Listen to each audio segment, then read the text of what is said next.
I'm Tony Harris from Greenham Media and welcome to the video guide for Tattoo Pro for Procreate. I'm going to run through all of the pack content, which includes all of the brushes you'll ever need to create authentic looking tattoo style illustrations, as well as a ton of bonus content to help you get started and to apply those finishing touches. While this video does focus on the Tattoo Pro pack itself, there are still loads of useful tips and tricks in there that will apply to nearly any illustration process in Procreate, so make sure to check those out. And if you haven't already bought the pack, there's a link below where you can find out more on design kits. Let's take a look at the tools. So there's a bunch of sketchers and also erasers, and the erasers are pretty handy because they've all got their own unique use cases. But the sketchers work pretty much as you'd imagine. You're able to sketch like a pencil, get different levels of opacity and grain depending on the pressure. You're also able to tilt it so that you're able to shade. And the second pencil, Sketchy Geezer, is a little bit more like a brush pen, so it's a little bit more opaque and fluid. Again, you can tilt that and just pressure sensitive as well. We've included regular and stabilised versions of the sketchers as well, so sometimes it's nice to have full freehand control over what you're sketching, but other times, like if you want to do longer, smoother lines, it's nice to have the stabilised version, and the idea is that the same brush is there, whichever one you use, so it's easy to switch between them. So let's have a look at the erasers. There's 4 different erasers in there, and each of them has their own use case for different situations. So let's suppose you want to tidy up a little bit of line work. Mr. Brown is great for that because it's nearly clean.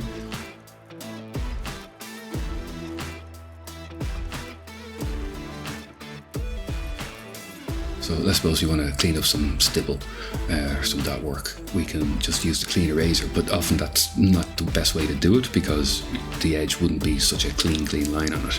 So instead we'll use something like Mr. Wolf eraser, which is great for kind of gradually getting rid of and controlling the edges of stippled areas, so it still looks like it was dotted right up to where the edge would be. So one of the things I find I do every now and again is I go way too dark on some of my kind of stipple gradients, and I want to tame that back a little bit. So instead of having to erase it and start all over again, I'll just use something like the Mr. Pink brush, and that allows you to just brush over very gently and gradually lighten everything up. So you still keep what you've put in and the type of gradient that's there, but it just allows you to very, very quickly kind of scale that way back. So that's a very, very useful tool to have.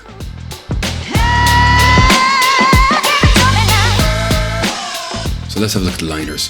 So one thing that's common with these is that there's a regular and a stabilised version of them, and sometimes it's nice to have full freehand control over what you're doing, but other times, especially on longer curved lines, it's nice to have something that's stabilised. So the idea is that you get the same brush in the 2 different formats so that it looks the same and it's consistent, and you don't have to switch and mess around with your settings or anything like that. So there's 2 single width brushes in there. There's the monorail and there's the mishmash. So these are nice when you want to have a very, very even weight. So the monorail has a very, very slight difference in pressure sensitivity, but the mishmash is pretty much a single weight one. And this one is absolutely gorgeous for using for very fine line work and for super detailed illustrations as well. The smooth operator is for super clean lines. There isn't much grain in this at all, so it's just for very, very crisp, clean line work. Probably my 2 favourite liners would be the Pinch of Salt and also the Nox. So the thing with these guys is that they've got just a little bit of roughness on the edge. It's quite subtle on the Pinch of Salt, but just enough to make it less digital looking. But probably my favourite one is the Nox because it just has a lot of kind of grit to it. And it's just a little bit more interesting, I think. The Stabby Little Guy is a bit of a different brush. It's kind of a cheap brush because it's not very realistic, but it does allow you to get tapered strokes so you can go from thick to thin without having to have great pressure control. These last 2 are quite simple, but they can be very useful. The outer liner is for doing nice thick lines that are very, very, very even, very clean. And similarly, the Big Dumb Blocker is exactly that. It's if you want to very quickly block in large areas of black, you're just able to do it. So it's just a handy thing to have in there too.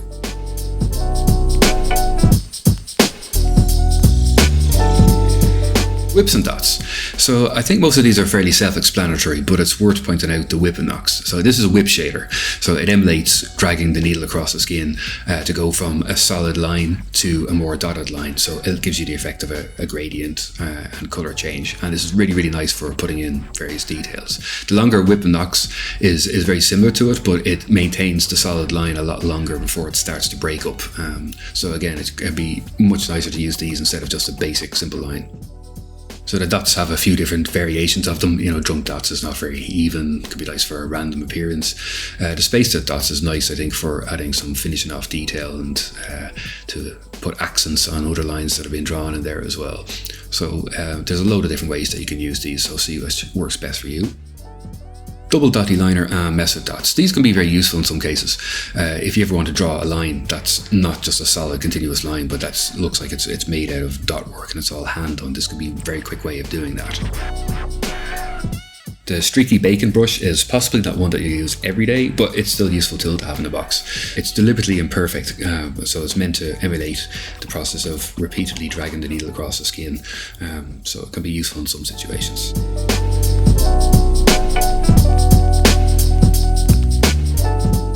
Onto the shaders.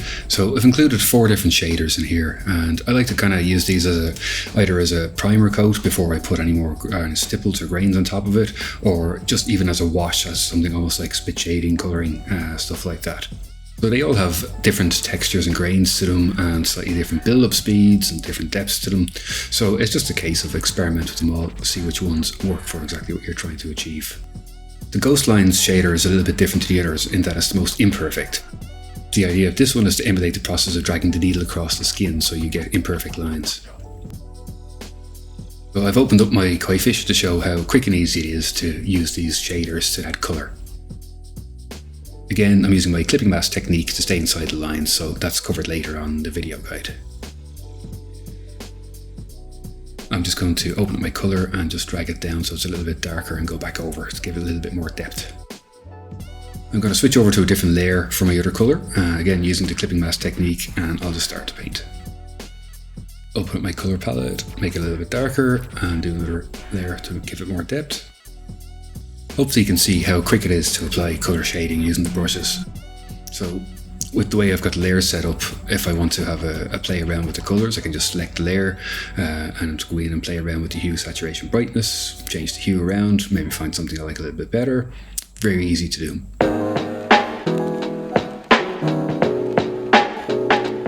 Grain and stipple. These are the brushes that are going to really make your illustrations look like proper tattoo art. So starting with the Grainbow and the No Pain No Grain, these are 2 pressure sensitive shaders which are super easy to get going with. In case you're wondering, I've set up a load of clipping masks, so it's really easy for me to stay inside the lines. So I cover that in a later part of the video, so make sure to check that section out.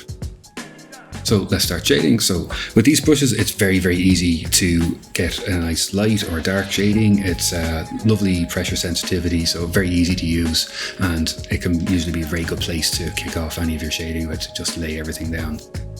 The No Pain No Grain one is just a different flavour of grain. It's slightly different texture, and it also builds up a little bit quicker than the other brush. So I find that using the 2 of them in tandem together is a nice way of laying all this down. The Mystique brush is a little bit different, it's a bit unique. If you draw lightly with it, you'll get a straight edge on it, but if you put a bit more pressure onto it, it gets more gradiated. So it can be not something you use every day, but it can be useful in some circumstances. Next up, we've got 5 edge control brushes. These are like gradients, so one side is a even solid line and it slowly fades out, and if you change the direction of your pen, that will change the direction of the gradient. So again, you might not use these every time, but it's a really useful tool to have in the box as well. The next 3 brushes are Stipples, the Tortoise, Hare and the Flash. And these are very smooth, very even build-up of stipple. So you can't build it up too quickly and go overboard. So the different names are based on how quickly the build-up happens. Obviously the Tortoise being the slowest and the Flash being super quick to build it up. So again, you can see how effortless it is to build up your stipple really, really quickly. Now I really, really love the next 3 brushes because they're really aggressive. They're really high contrast, very, very quick build up. So it's nice to be able to get really confident shadows and shading in very, very quickly. And it's also good for filling in, big blocks of black areas, but keeping a little bit of texture in them as well. And I'll switch over to the wormhole brush here for this side. It's a lot darker, a lot more of aggressive build up.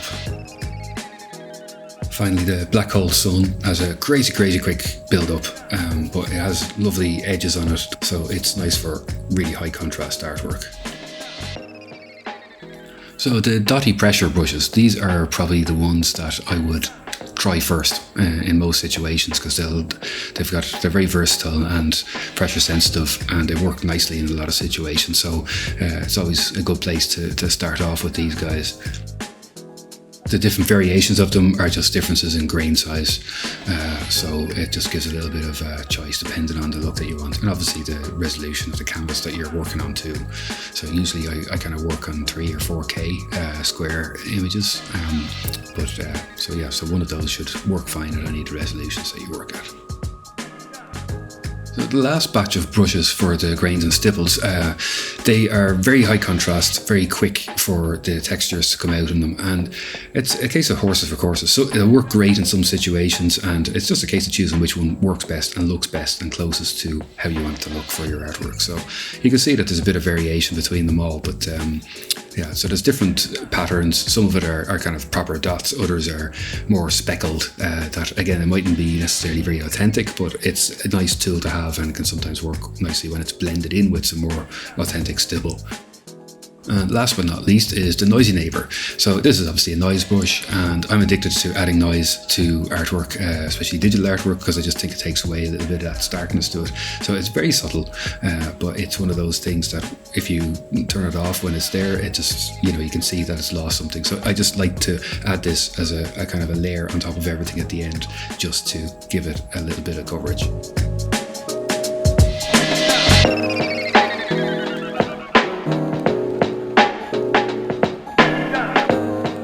I'm going to show you 3 different ways that you can get a little bit of control over your stipple and grain work.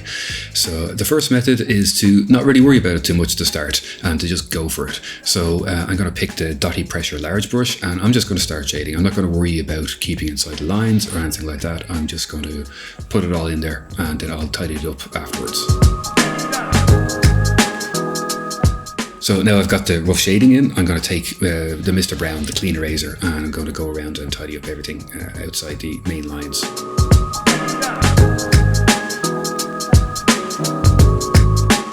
Next up, I'm going to use a dotty eraser. I'm going to use Mr. Orange. So anywhere I don't want there to be a hard line across the shading, I'm just going to use this so it makes it look like it was deliberately stippled right up to that line, rather than erased with a clean eraser. That's the first approach. It's a little bit messy, but sometimes it's the right way to do it when you've got a very simple illustration and you just want to control a little bit of shading on it. The second method uses the selection tool up at the top left. So if I select that and make sure it's on freehand. Now, if I trace around the area that I want to focus on to create the mask, once I have that done, I can switch back to the brush. And now anything that I draw is going to stay inside that masked area. So it's a very quick way of being able to directly select a particular area that you want to work on. When you're done, just tap on the S icon again to deselect the mask, and then tap it again to create your mask for the next area, and just rinse and repeat. Do that for all the areas that you want to focus on. For the third method, the first thing I'm going to do is change the background color so you can see what I'm doing. Next, I'm going to create another layer, and what I'm going to do is I'm going to block in white, which will be the same as the background color in the end. I'm just going to color this in the area that I want all of my shading to stay inside of. Next, I'm going to create a layer above this and then tap on it and select clipping mask, and this will make sure that everything stays inside those lines. And I'll just put the background back to white. I'm going to choose one of the pressure sensitive grains, and I'm going to start to draw in that layer in black. You'll see when I draw outside of where that blocked off area was, there's nothing appearing, but everything will stay inside the lines. The great thing about this method is if you decide that, oh, I don't like the brush that I used here, or if you're working with color and you want to change things up, it's really easy to go back, redo it again without having to worry about getting everything neat and tidy. Now, let me go back a step for a second and show you reference layers and how they can be super useful. So sometimes it's possible to use them, sometimes it's not. So I'm going to tap on my main lines layer and I'm going to enable reference, and I'm going to create a separate layer underneath that. And what will happen is when I go to use the color dropper to fill in an area, it will take the lines on the reference layer as where the borders will be. Let me show you. I'll move that layer below my lines. Now, when I drag the color dropper in, it will stop exactly where those lines are. Now, the catch is that the lines have to be continuous and joined up so that the flood fill knows where to stop. But if your lines do line up like this, then it's a super quick way of setting up areas like this. So I'll create a separate layer for each of the different areas that I want to block off. I'll use the color dropper to drag in and fill those areas super quickly, and I'll just repeat that. Next, for each of the color block layers, I'm going to create a new layer above it, enable the clipping mask, and I'm able to start drawing my shading in for each of the individual areas. And I just repeat that process going through each of the color blocks.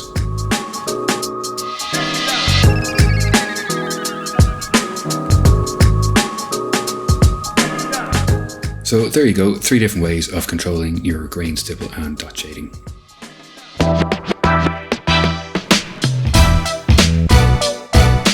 Let's take a look at the lettering grid brushes.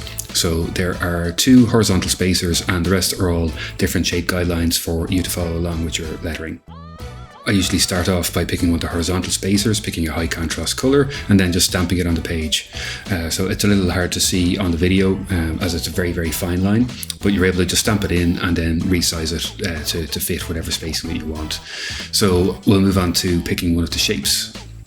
So I'm going to choose the lettering flag up. And again, I'll stamp that on the page and you're able to move that, resize it just like any other layer. And then when you have it positioned the way you want it, you're ready to start doing your sketch for your lettering. I'm just going to reduce the opacity of that layer so it's not as strong, and then I'll create a new layer on top of that so I'm ready to start my sketch. Now again, I like to pick a nice high contrast color so that when it comes to the inking stage, and I'm inking in black usually, it's very easy to see where I've inked and where I haven't. I'll zoom in here a little bit. So you can use the grids whichever way you like. The lines are just there to give you a guide on where everything is, but usually the line here is for the tops of the letters. This is for the bottoms of the letters, some of the letters that might dip down below the baseline, and then the kind of dotted line in the middle is usually for the middle of the lowercase letters. But again, you can use them whichever way works for you. So using the horizontal lines, you can get all of your vertical lines done very easily, and then just follow along the curve or the lines that are in the guidelines, and you'll make sure that all your lettering is all nice and neat and just flows together nicely. So this is just a super basic example of how you might use the guidelines. So here you'll see I've sketched out slightly more elaborate lettering, and I'm going to ink it now. So I've created a new layer above everything, make sure I've got my black ink, and I'm going to use the monorail for this one just because it's a nice even weight and it's not going to change depending on the pressure I put on it. So I'm just going to get going on my outer lines.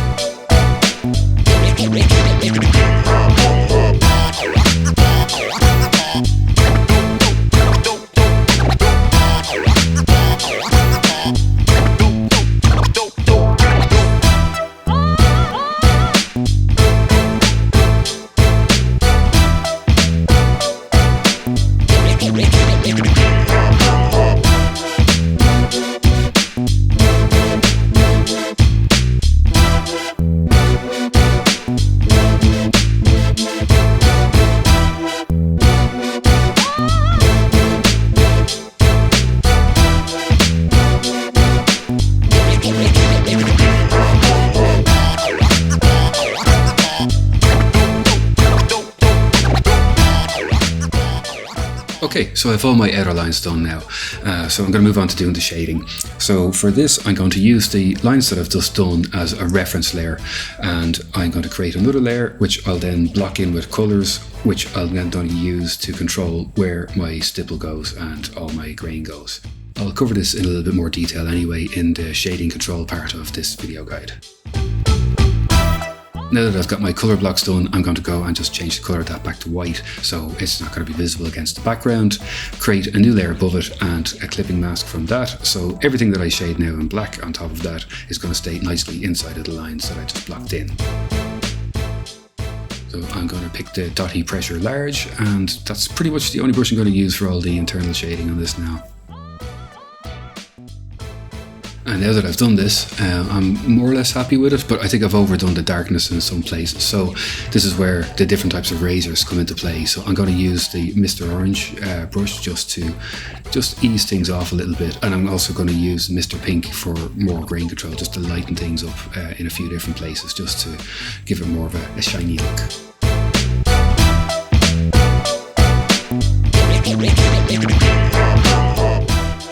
Okay, so it's starting to come together now, but I want to keep adding more detail in.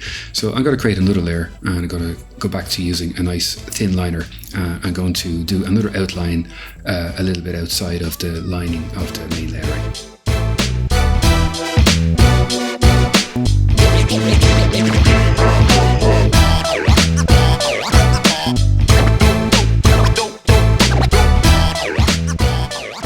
Very nearly there now. There's one more detail I want to put in. So I'm going to take the line that I've just drawn and I'm going to turn that into a reference layer, create another layer, and then fill that using the reference layer as a guide.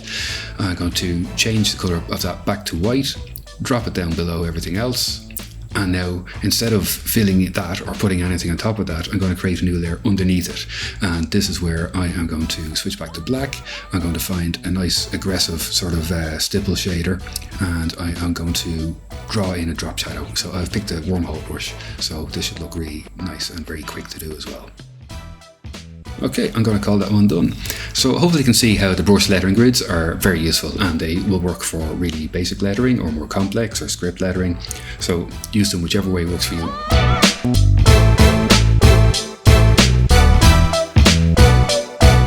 The body part templates can be very useful when you want to draw something for a particular area, so everything is in proportion. So simply go into the Files app, go to where you have your templates saved, pick on one. I'm using the hand here. Now if you go back into the gallery and go back to the start, you will find that template there.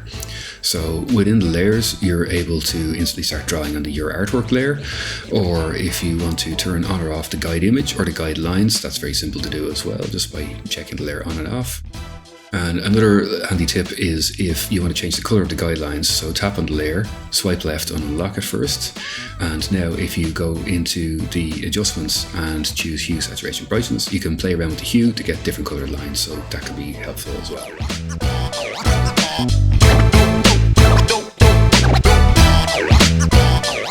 Using the color swatches couldn't be any simpler. So all you need to do is to transfer them onto your iPad and open up the folder using the Files app where you have all the color swatches saved, and then just tap on one and it'll automatically import it into Procreate. So now when you go to your color panel and then click on the palettes and swipe down, you'll be able to find everything down there that you've imported.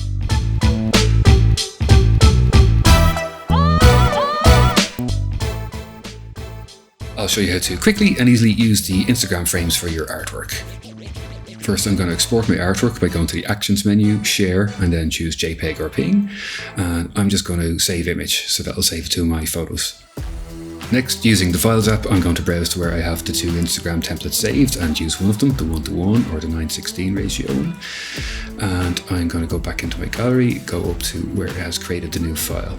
So I'm just going to turn off the grid view here and under canvas, I don't need that. And now I'm going to Actions, Add, and I'm going to insert the image I saved to my photos. And if you grab on the corner nodes, you're able to resize it. And if you have a look in the Layers panel, all you need to do is turn the various different frames on and off, find one that you like. And when you've done that, you just repeat the share process again, Actions menu, Share, and choose JPEG or PNG, save it to your photos, and then you're ready to post.